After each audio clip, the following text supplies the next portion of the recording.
Assalamualaikum warahmatullahi wabarakatuh. Waalaikumsalam warahmatullahi wabarakatuh. Allahumma shalli ala sayyidina Muhammad wa ala ali sayyidina Muhammad. Sallallahu. Maaf jika kita wanita sedang libur atau menstruasi, apakah boleh memuaskan suami menggunakan mulut? Terima kasih. Bismillah. Di saat kemarin ada yang tanya masalah apa itu?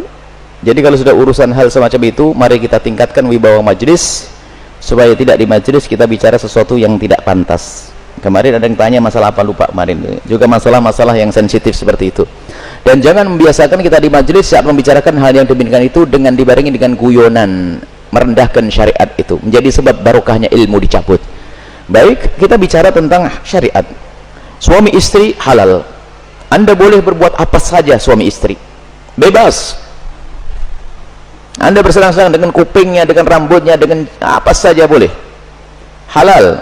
Cuman yang diharamkan dalam dua keadaan. Waktu haid memasukkan ke lubang depan.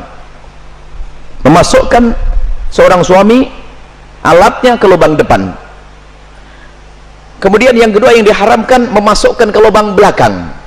Baik dalam keadaan haid atau tidak haid, hukumnya haram dan dosa besar. Ini usalah haid. Yas'alunaka 'anil mahid. Qul huwa adza fa'tazilun nisa fil mahid. Bertanya tentang haid, bagaimana? Jauhi wanita untrusan itu. Tidak boleh menggauli istri dalam keadaan haid. Haid bukan istihadah ya. Istihadah adalah darah tapi bukan darah haid. Ini ada ilmunya khusus. Tanyakan kepada ahlinya nanti. Kita juga punya diklat haid praktis 30 menit. Kemudian selebihnya adalah Anda boleh bersenang-senang, boleh apa saja. Mohon maaf, jadilah wanita cerdas. Ini adalah ilmu yang mungkin jarang dihadirkan. Seorang suami yang soleh mungkin, seorang suami yang soleh, dia mungkin di luar melihat sesuatu yang diharamkan, cuman dia orang menjaga diri. Astagfirullah, saya melihat aurat di luar. Karena dari seorang soleh, dia tidak mau menuruti itu semuanya, karena itu adalah haram, maka dia tutup mata, pejam mata dan menjauhkan itu semuanya. Tapi dia seorang laki-laki normal, bangkit syahwatnya, pulang ke rumah, istrinya mens, istrinya ada halangan, ayo mau diapain? Ayo menjadi istri yang aktif, inovatif. Anda tidak boleh melayani suami Anda dengan sesuatu yang khusus itu. Tapi Anda harus bisa senangkan suami dengan diri Anda misalnya. Mohon maaf, ini majelis mulia. Jika seorang suami mengeluarkan air mani dengan tangannya sendiri, maka dia telah melakukan kesalahan dan dosa. Tapi kalau dia mengeluarkan air mani dengan tangannya seorang istri, kecerdasan istri, selesai. Dan itu adalah pahala. Maka jadilah istri cerdas. Jangan istri kalau sudah lagi Masya Allah, libur buat kopi, liburnya dengan suami, sampai suami itu Masya Allah, stres.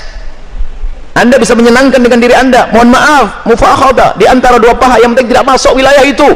Atau apa saja, mohon maaf ini saya sampaikan majelis mulia, sebab banyak wanita gayanya sih modelnya kayak hebat-hebat, tapi Masya Allah bikin stres suami. Hati-hati itu, hei para wanita, sadar.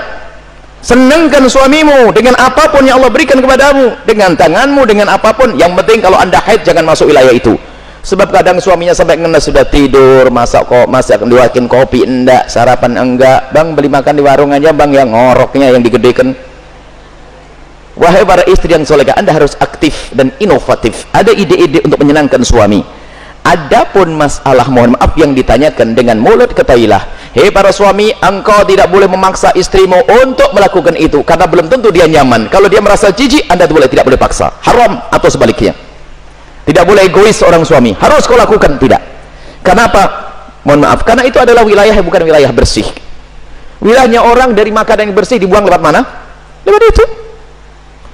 Akan tapi kalau memang ada seorang wanita yang mau melakukannya misalnya atau sebaliknya, bagaimana, apakah boleh? Ketahuilah, di situ ada cairan yang najis. Air mani tidak najis, khilaf di antara ulama. Mazhab Syafi'i najis, tapi cairan selain najis. Maka kalaupun seandainya harus melakukan, mohon agar tidak ditelan. Karena itu adalah jangan sampai karena itu najis. Tidak usah ditelan cairan-cairan. Adapun masalah air mani adalah khilaf di antara ulama, akan tapi boleh seorang suami, seorang istri melakukan yang demikian tentu dengan keridhaannya dan tentunya dengan waspada. Tidak boleh sampai ada masuk ke dalam perutnya sesuatu, karena itu ada madhi. Sebelum mani adalah najis, cairan-cairan sebelum mani adalah najis. Dan wahai para suami dan para istri, yuk kita melakukan sesuatu yang sesuai dengan petunjuk Nabi SAW, akhlaklah yang baik. Dan kenapa biasanya ada pertanyaan demikian ini? Karena apa? Naudzubillah, ada yang ditonton yang salah, gurunya salah, dari film-film yang ngaco itu ditiru, sehingga dia bingung untuk menyelesaikan urusan pribadinya dengan cara ini cara itu.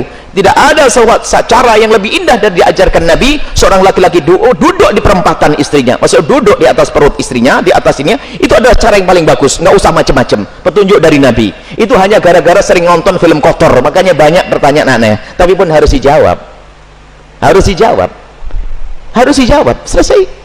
Semoga Allah bisa menjadikan Anda orang yang bisa menyenangkan. Termasuk wahai para suami, mungkin ada seorang suami yang, mohon maaf, ada bermacam-macam sebab, ada ejakulasi dini dan sebagainya dan sebagainya, tapi ketahuilah, jangan biarkan istrimu terlantar. Dia bisa senang dengan jemarimu, dengan tanganmu, dengan anda, dengan apapun, dengan cumbuanmu. Jangan sampai menjadi seorang suami egois. Dan Nabi marah. Nabi marah dengan seorang laki-laki yang mendatangi istrinya seperti binatang mendatangi betinanya. Nggak pakai muqaddimah, pakai minyak wangi dulu deh para suami, sikat gigi yang bersih, kemudian cumbu, rayu, seperti halnya engkau ingin melihat dia cantik, dia jaga, ingin melihat engkau paling tidak agak ganteng dikit deh. Kemudian lihat, seperti halnya matanya ingin melihat dirimu indah, telinganya juga ingin mendengar kalimat indah, dan juga hidungnya pun juga ingin mencium bau harum. Cobalah siap. Makanya sebelum pulang kantor itulah mampir pom bensin dulu deh, bersih-bersih pakai minyak wangi. Ini penting. Kemudian jangan sampai, mohon maaf, Anda puas, dia tidak puas, Anda zalim. Kalaupun Anda tidak bisa memuaskan dengan itu, karena mungkin Anda punya sesuatu, sakit dan sebagainya, maka ketahuilah, istrimu adalah seorang wanita yang beriman. Dia tidak akan melakukan zina, akan tapi Anda harus bisa memuaskan dengan apapun, dengan tangan Anda dan seterusnya. Kalau dia mencari kesenangan dengan tangannya sendiri, wanita itu, dia dosa. Tapi kalau dengan tangan sang suami, tidak dosa. Mohon maaf, ini majelis mulia, dan jangan dijadikan bahan guyonan yang demikian ini. Ini adalah ilmu. Kadang-kadang begitu, suami cuek, mendatangi istrinya sudah nggak pakai muqaddimah, langsung selesai. Punya anak 6, nggak pernah seorang istri merasakan senangnya dalam hubungan suami istri. Akhirnya apa? Itulah yang menjadikan istri ogah-ogahan. Mau melayani suami, saya dapat mandi saja, tidak pernah mendapatkan kesenangan. Anda suami zalim. Baik, istri pun juga demikian. Selesai, aktif, inovatif, indah. Karena itu halal. Adapun yang haram tidak dibahas. Keharaman zina, hina, rendah di dunia, rendah di akhirat. Zina rendah di dunia, rendah di akhirat. Semoga Allah menjauhkan kita dari zina, mencukupkan dengan yang halal. Wallahu a'lam bishawab.